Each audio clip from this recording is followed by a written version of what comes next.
Hello, everyone. My name is Kaitlyn Burg, and I'm going to give us just a couple minutes. I really recommend having a pen and paper around just because this presentation may have some reflective pieces. So if that's something you're wanting, go ahead and take advantage of that. Of course, you can always utilize the Q&A function if you have any questions. I'll keep an eye on that. And I just want to shout out the Marvin Center for giving me the opportunity to be here and for Bridget for being our moderator. So I'm going to give us a minute and then I'll go ahead and start the presentation. If anyone has any questions before then, feel free to throw them in the chat.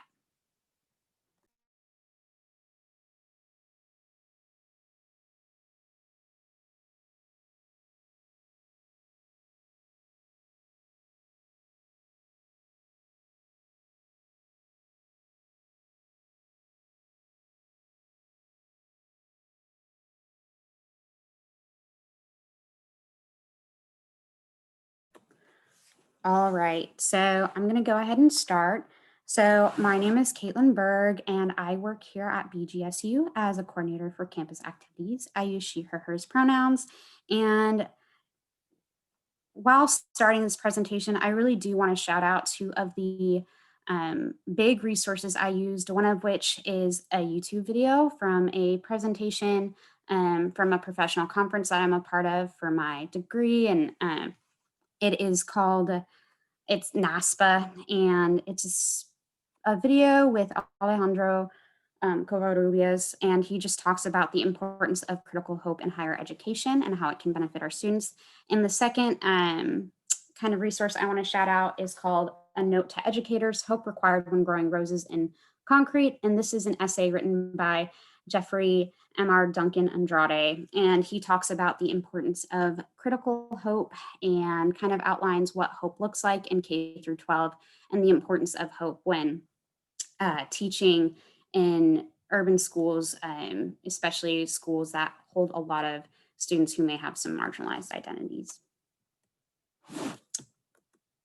So who am I? My name, once again, is Kaitlyn Burg. I use she, her, hers pronouns. I'm a staff member here at BGSU. I work with student programming, so the university activities organization, campus activities, all that fun stuff. If you see a program going on campus, there's a chance you may see me there. Feel free to say hi. I look a little different with my mask on, but yes. My undergrad was at Texas A&M University in College Station, Texas. I'm not from Texas, but it's really important to who I am and my story. And my graduate degree is from Appalachian State University, where I worked with college students in a student affairs program. And so before we jump into this presentation, I really want us to take a second to reflect a little bit on who we are and the identities that we present and we have. I think whenever we're discussing anything about critical hope or hope in general, that it's imperative that we keep those identities in mind, right? I identify as a cisgender woman who is white, but also Hispanic. So my race and ethnicity are a little bit different from one another. And these are, I have a couple of intersecting identities and a couple of marginalized identities, but a lot of privileged identities as well, right?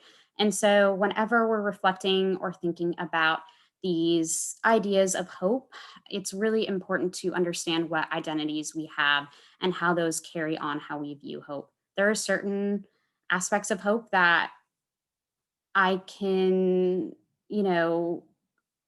see a little differently just because of those identities, right? It's different for me to get to a certain place mentally than it is for other individuals. And so I want us to give a second to just breathe and acknowledge kind of what space we're showing up in as well. It's been a really long week for a lot of individuals. It's been a long couple of years, decades. I'm not really, however old you are. And so really acknowledge the space that you're showing up with and, the mental place that you're in, as well as those identities that you hold. So I'm going to give us a second to do that.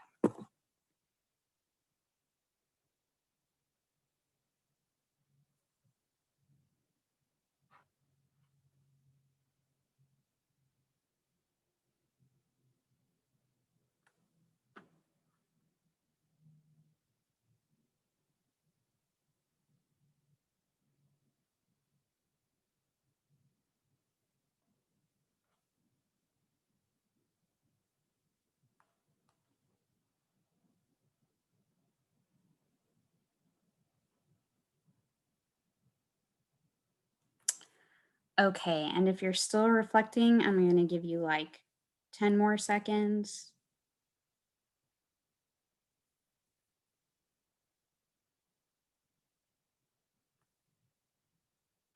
Perfect.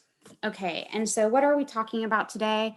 Today we're going to talk a little bit about what hope is not, what hope is, aka critical hope, kind of the title of this presentation, how we can utilize hope for ourselves, and how our organizations can utilize hope. So before we talk about what hope is, I think it's important to highlight what hope isn't. In the society we live in today, is really difficult to kind of ascertain that, and I feel as though a lot of people will poke holes in hope and what hope can be, and so to kind of acknowledge those feelings, and a lot of those feelings are oftentimes valid. I wanted to talk about what hope isn't, and this is kind of the same format that the essay that I reviewed was written in, as well as the video that I reviewed.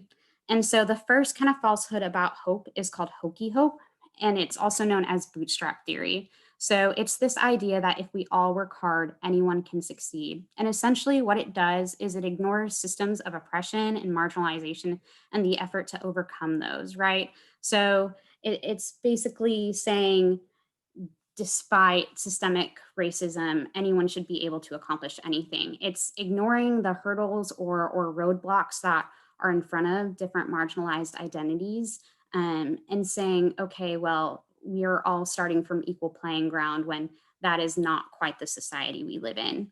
And it contributes to colorblind biases. So I don't see color, or I don't see differences in identity because it doesn't matter. When in fact, the systems that we live in, the human made arid systems that we live in, do see those things. And so it's ignoring the the experiences and feelings of individuals, and the hard work that goes behind achieving. Um, and it's basically saying that if you're not achieving something, it's because you're not working hard enough. And it just ignores all of the systems in place that may contribute to becoming successful, and whatever successful looks like for you, difficult. And it's saying that hope is easy. Another falsehood about hope is called mythical hope, which is essentially tokenizing a success as a means to claim oppression is over, right? So it's saying that because there's a woman CEO in my company, that there is no sexism or issues with gender or pay gap at my company. It's the same thing that kind of circulated around when Obama was elected president. In 2008, and then again in 2012, people said, how can America be a racist nation if we have a president who identifies as a person of color? And it's essentially rooted in celebrating individual exceptions, right? So it's holding up an entire community or identity to one individual's success and saying, why isn't everyone rising to this success? And it dehumanizes and devalues the success of that person, and kind of takes away all of the obstacles they had to overcome, and holds individuals up to an impossible standard. I by no means want to degrade the success of any person who has succeeded something in celebration of, or in spite of, a marginalized identity. That is not what I aim to do here. But when we use that as a pattern and a means to stop progress, and to say, okay, this issue does not exist, that's where the problem kind of lays, right? Instead of using a success such as Barack Obama's as inspiration to keep moving forward and keep progressing, we use it as a means to say what progress has to be done.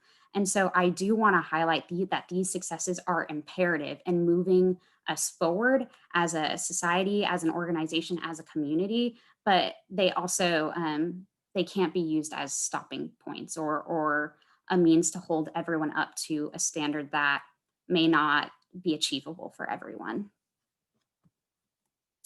And the last kind of falsehood about hope that I want to talk about is hope deferred, which is looking at our systems to create change only, and looking for a problem without looking for a solution, and not having the support for a long term goal. So if someone such as myself, a staff member who is advising an undergraduate student, is saying, there's a light at the end of the tunnel, there's a success at the end of this road, and I know you can achieve it, but I stand back and allow you to walk on that, on your own without material resources or any kind of support. I'm kind of giving you hope deferred. I'm saying, hey, here's a long term goal. I don't know how you get there, and I'm not going to help you. Right. And so I think it's really important to be critical of this one because it, it's kind of a sneaky one, right? It's not a bad thing to dream long term and to have these long term goals.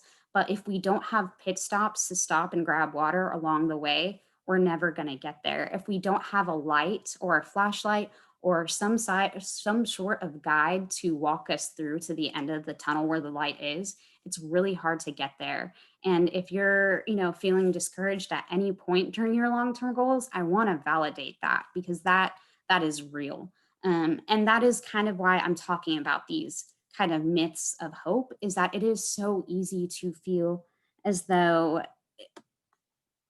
hope isn't something that belongs to all of us, and these myths uphold that. They invalidate these ideas that hope can belong to all of us, and they further kind of impede our progress, and they're really good at devaluing our individual experiences and dehumanizing us.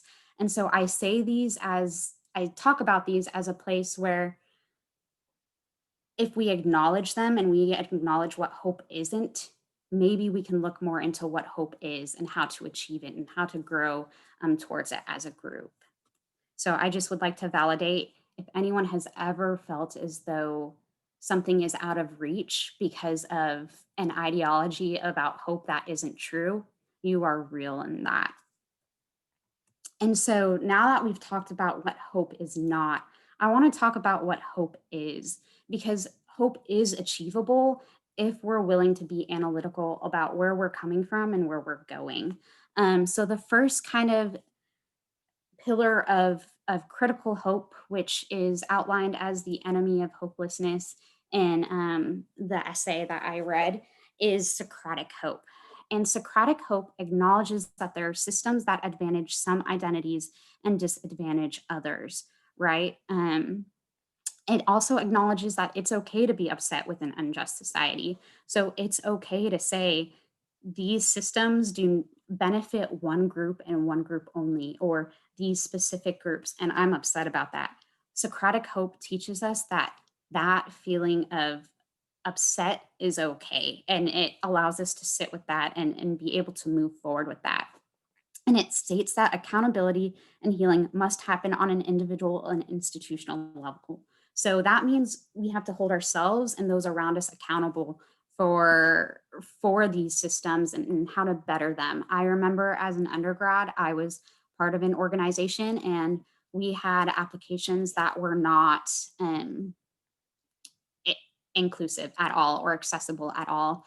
And I held myself and my peers and my institution accountable for that. And I said, how can we make this look better?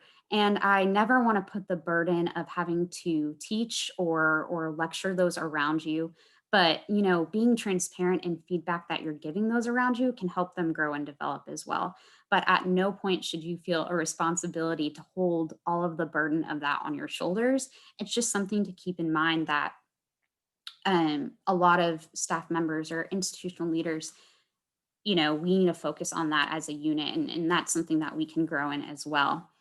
And that's kind of what that systems level ideology is. It's holding ourselves accountable for our imperfections and learning from them rather than just using them as a stopping point. The next kind of component of critical hope is material hope. And this is personally, I think, one of the easiest ones for me to grasp because it's tangible, right? So it's asking ourselves, do we have the resources we need to succeed? And what do those resources look like?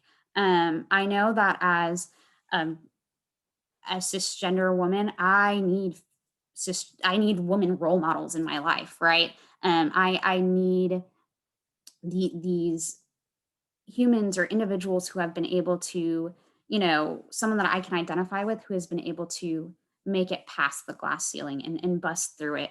And that's a resource that I need. I need a human resource to kind of show me the way and help me understand that these goals that I have are achievable. And I think that's once again a very kind of narrow perspective of it. I think that there are a variety of resources we can use as an educator. What am I doing to ensure that I'm keeping myself hopeful? What am I reading? What literature am I keeping up on? What developmental opportunities I need? Um, and that takes some self-reflection, right? So we have to reflect on our needs and who we are and our identities and how we show up in a space, right? I can go to a water fountain, but if I don't know that I'm thirsty, I don't know if I need to drink the water. And that's kind of what material hope is. It's asking ourselves, what do we need? And then once we know what we need, how can we communicate that with others? And how can we use that?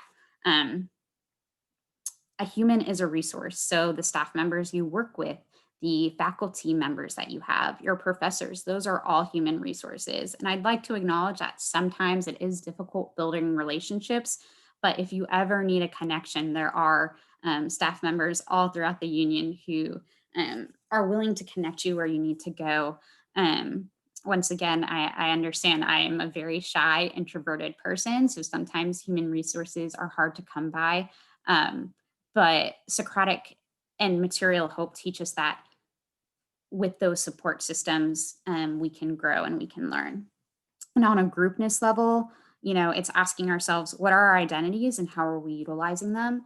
Material Hope makes us ask the question of ourselves, am I being able to show up for those around me and my organization? So, what privileged identities do I have, and how am I using that power and that space to advocate with other groups of individuals? And then also, what marginalized identities do I have, or identities that are maybe intersecting, and how am I able to relate and listen to other community members of how I identify, and what am I doing to help support them and myself and grow and learn from a different perspective.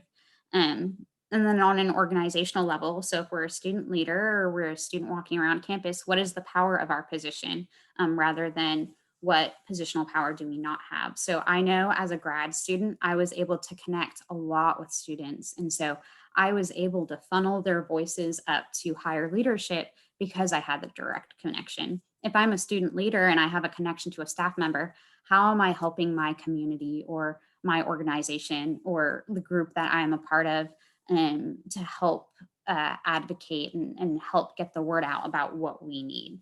Um, and part of that is holding your staff accountable if they're aligning with the mission and vision. And once again, I never want to put the burden on someone to um, constantly teach. But if there is something that you'd like to discuss with a staff member or someone you work with, I really empower you to do that. Um, I understand that it can be a really difficult power dynamic, and I honor that. But communication really does help people grow and learn. And the last kind of component of critical hope, the enemy of hopelessness, is audacious hope. So I thought that this quote embodied this perfectly. It says, if you are not angry, you are either a stone or you are too sick to be angry. You should be angry. You must not be bitter. Bitterness is like cancer. It eats upon the host. It doesn't do anything with the object of its displeasure. So use that anger. Yes, you write it, you paint it, you dance it, you march it, you vote it, you do everything about it, you talk about it. Never stop talking. Audacious hope is the hope that as a 5'1", young cisgender woman, allowed me to join the rowing team and tell everyone who told me I couldn't do it to get out of the way because I was going to do it one way or another. Audacious hope is that fire we feel when someone tells us we can't, and we do everything in our power to show them we can. And it is the power and solidarity and community that we feel when we watch someone become successful. And it's the tiny voice inside of us that said they can do it. There are systems that are built that don't allow me to maybe reach that level, but I'm going to do everything I can in my power to disrupt those systems or confront those systems with the power and privilege I have. And it's the thing that that sometimes wakes us up in the morning. And I know that once again, as a white cisgender woman, that sometimes it's a little bit different for me to have audacious hope. But I hope that there are people and support systems that exist around you that can help you maintain this light and help you maintain this fire. It is righteous indignation, right? And so if you're lacking that or you need that support system, I highly recommend that. um, you're more than welcome to contact me, um, and you're more than welcome to talk to me about what that can look like in your life, because I want you to know that you feel supported and what you do in that community that can be there. But audacious hope is sometimes really hard to come by, and sometimes it's a feeling we wake up with. And so I completely understand if this is a hard one for a lot of individuals, but it is it is the thing that tells us, pushes us down, that there's a way to recover from that. And it's just a really important one to me personally, too. And so, once again, the video that I wanted to highlight, it's really important. I highly recommend that you give it a watch. I will drop it in the chat, or yeah, the Q&A section. I'm not sure, Bridget, if there's a way that I can share it with everyone watching. It is an amazing video. Of course, it's from the perspective of an educator. So it's a little bit different to process maybe for a student, but I do want to highly recommend it. It's 12 minutes long. You can watch it in chunks. So yeah. Oh. Okay. And so I wanted to do a little bit of a reflection activity. I talked at y'all a lot. I'm sorry, I'm a little bit long-winded, but I wanted to identify some false hopes that we see. And so I wanted to give y'all a minute. Um, where do we see false hopes every day in our lives? What are some examples? And where do we see them in our groups and organizations? And this is a reflective opportunity. So if you want to kind of keep that to yourself and write it down, go ahead. If you want to drop it in the chat, feel free to do that as well.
So that is a little bit about,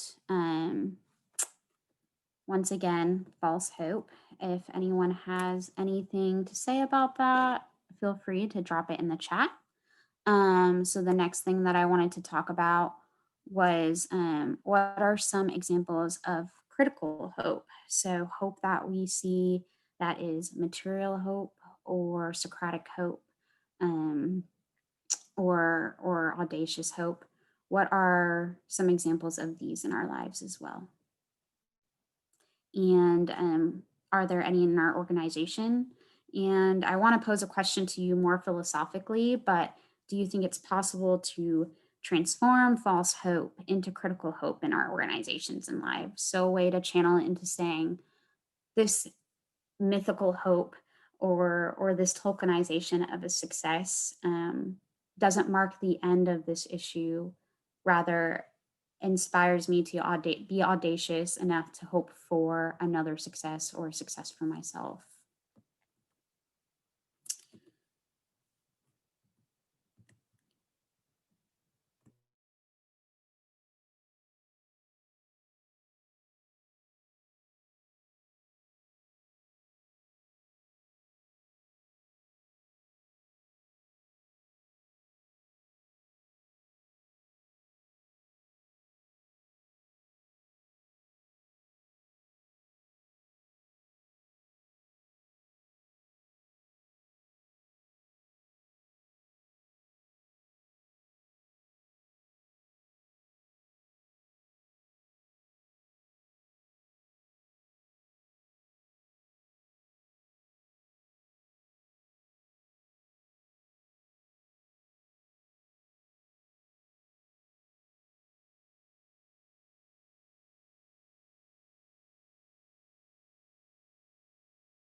All right.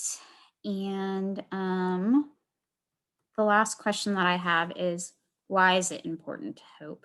And this this once again is a little bit more of a philosophical question. Um, I know that for me, it's important to hope because in my field and my work, there's a lot of work to be done. And so I have to keep hoping um, in order to continue moving forward.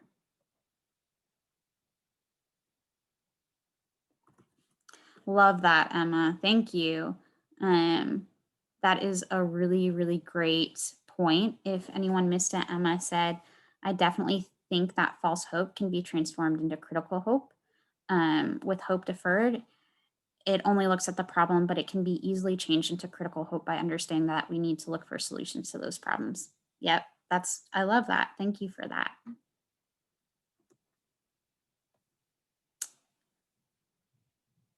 Awesome. And so giving you a couple more seconds to just think about why is hope important in the work we do and in the organizations that we're a part of. But beyond that, these are the references I used once again. Jeffrey Duncan Andrade's Critical Hope is a really, really great resource. And the video that I watched was a really great resource. I think that hope can be hard to find, but hopefully together we can be critical of what hope is and isn't.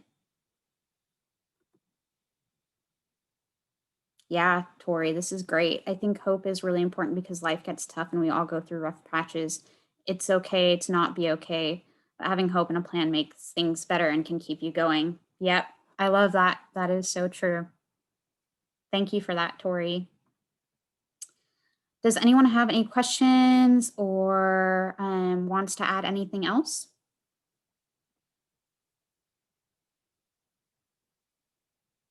Or what questions do you have, I should say?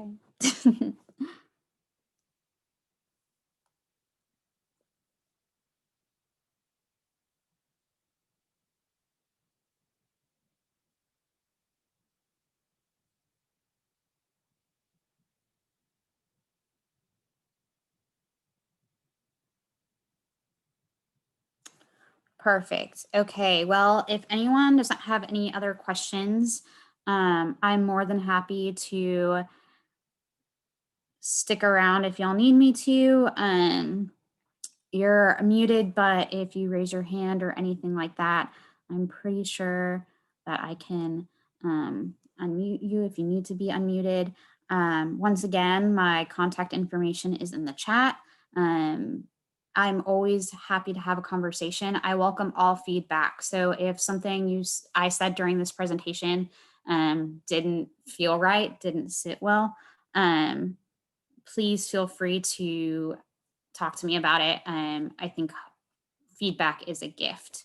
And what made me interested in the subject of critical hope? Well, a couple of things did. So I work in student affairs and I was getting my master's degree in it. And there was a point in time where a lot of just with my identities that I hold, I felt as though that it was really hard to continue the work that I was doing. And I started to feel a little bit hopeless. And I was like, what is the point of trying to make change? Right. And so I learned a little bit about critical hope in one of my classes. And it was the thing that kind of sparked this light in me that the hope that I needed to have wasn't about me. It was about the work that I wanted to be doing and the work that I was passionate about. And so it honestly, critical hope called me out and it made me, really think about the identities that I have that are privileged and allowed me to want to work for a variety of students and create a more equitable and accessible world for individuals that didn't just accept inclusion but celebrated it and celebrated this idea of a variety of identities. So it was kind of a turning point for me. And I know with the election and everything and just life in general, it's been a tough week for everyone. And so I thought critical hope would be fitting for me to do some research on and remember why I do what I do. Thank you. That was a good question.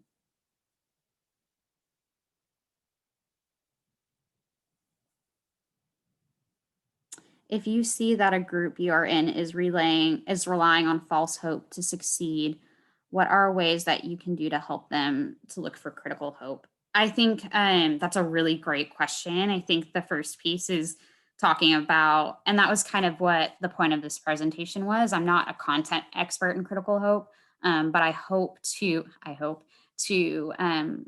for this to be a springboard for y'all to do more research on, right? That's why I'm really passionate about giving y'all the resources I used because I think that there's a lot of learning that can be done with this subject. And so I think for me as an educator, the first thing I jump to is have we had a conversation what false hope is and what critical hope is, right? And the difference between that and the importance of that difference. And I think that's kind of the first step is acknowledging that, maybe there's an issue and identifying what that issue is. I don't know if people always realize that they're relying on these ideologies of hope that aren't true to the nature of critical hope, if that makes sense. So, the first thing that I would come to think about in that situation is have a conversation, have a dialogue where you talk about what hope is and isn't, and then kind of move from there. I don't know if that answers your question, Emma. That's just kind of what I think of.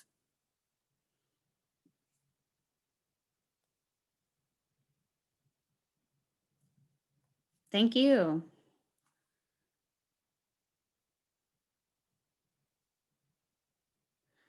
Thanks, Erica. Yeah. No, that's a really great way to view it. Erica said, I always thought hope was a shapeless thing, not really defined, just a feeling. This really changed my mind, though. I never thought that hope could lead to actions. I thought of it as endurance. And yeah, hope can be action oriented and it can be endurance, right? It can be that thing that wakes us up in the morning. It can also be that thing that nudges us and says, hey, we have a lot of work to do and we need to hold ourselves accountable and move forward, right? So, just depending on your role, where you're at in life, the identities you hold, hope can mean a lot of different things. But I'm glad I was able to help it make a little bit more tangible for you. And once again, I hope that y'all continue the research on what critical hope is and how you can use it in your everyday life with your organizations and with yourself.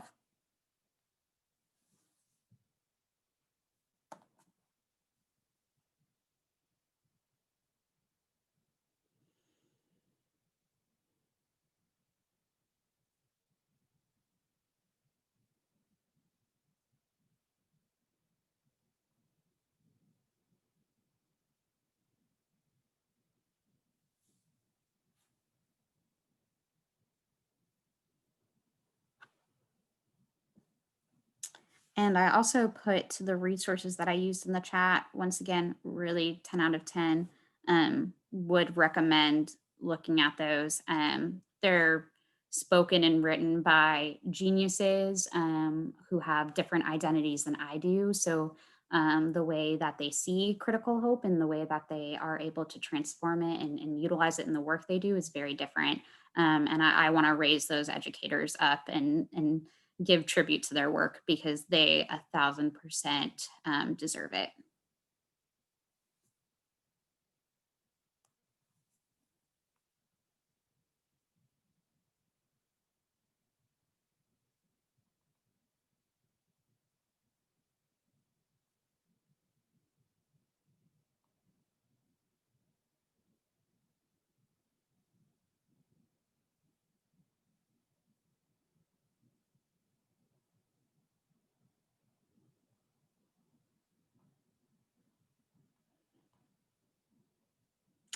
Awesome. Well, if there's nothing else, oh, yeah, thank you so much. I really enjoyed this presentation and I will definitely think more differently about different kinds of hope during my daily life.